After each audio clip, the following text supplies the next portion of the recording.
hindi magkakaroon ng kapayapaan sa loob ng tahanan. Hindi magkakaroon ng kapayapaan sa loob ng tahanan kung wala ang change of character. At nangyayari ito mismo sa loob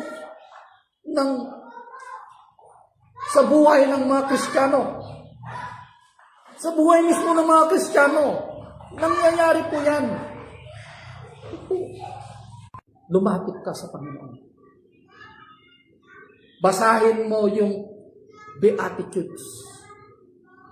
Balikan mo yung Beatitudes na itinuro ng ating Panginoong Jesucristo sa mga 12 alagad lamang. Baka hindi ka nakasali sa mga... Tignan mo yung bata doon. Bayan doon.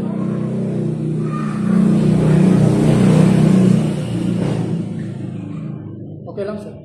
Alam nyo, di ba? Balikan mo yung Beatitudes na yun sa Matthew 5. Matthew 5. Yung magiging mapalad. Balikan mo ulit na basahin. Baka sakaling mag-sink in na sa'yo. Di ba? Baka sakaling papasok na sa puso mo yung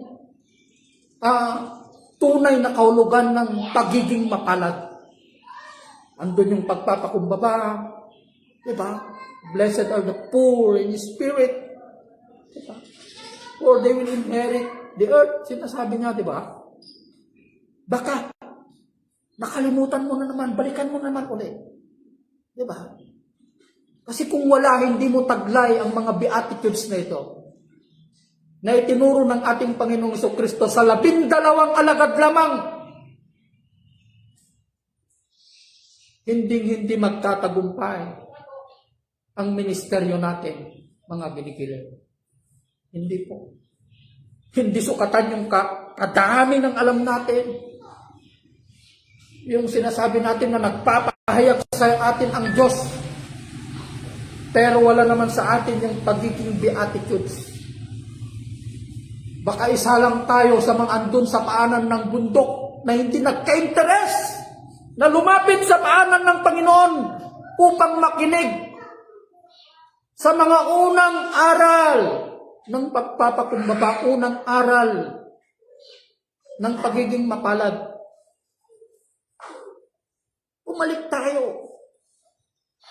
Bumalik tayo sa bundok na kung saan nagturo ang ating Panginoong Jesucristo. Ipilit natin yung ating sarili na lumapit sa kanyang paanan at makinig muli sa kanyang mga katuruan na ito. Yung mga Beatitudes na ito, yung pagiging mapalad na ito, upang sa ganun magkaroon ng pagbabago ng ating ugali. Change character.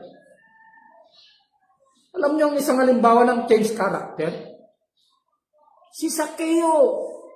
Yun ang Zaccheo? Yung pinaka-head ng BIR? Maniningil ng buwis. Alam niyo, nung nakilala niyang Panginoong Jesucristo, lahat ng kanyang kinulimbat, ninakaw. Alam naman natin ang istorya ng mga maniningil na buwis na dinadagdagan nila yung mga taxes na sinisingil nila. Ibinigay niya ng maka-4 na beses 4-folds.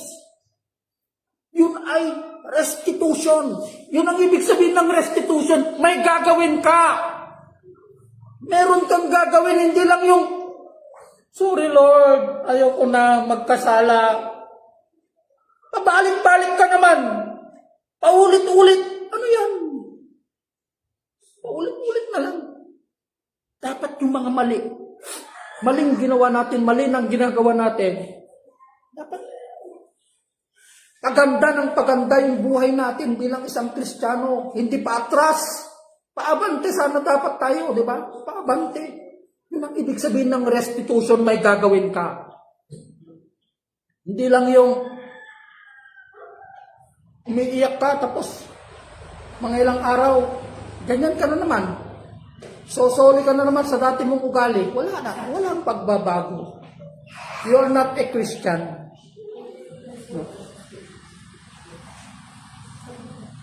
Ito ang sinasabi ng ating Panginoon, mga binikilan. Kaya hindi sukatan ng Panginoon, hindi sukatan yung natapos mo. yung naabot mo sa mundo, ang sukatan ng Panginoon. Hindi pagalingan, kundi pasunuran. Taglagipin nyo dito. Hindi pagalingan sa salita ng Panginoon, kundi pasunuran. I remember one time yung isang pastor na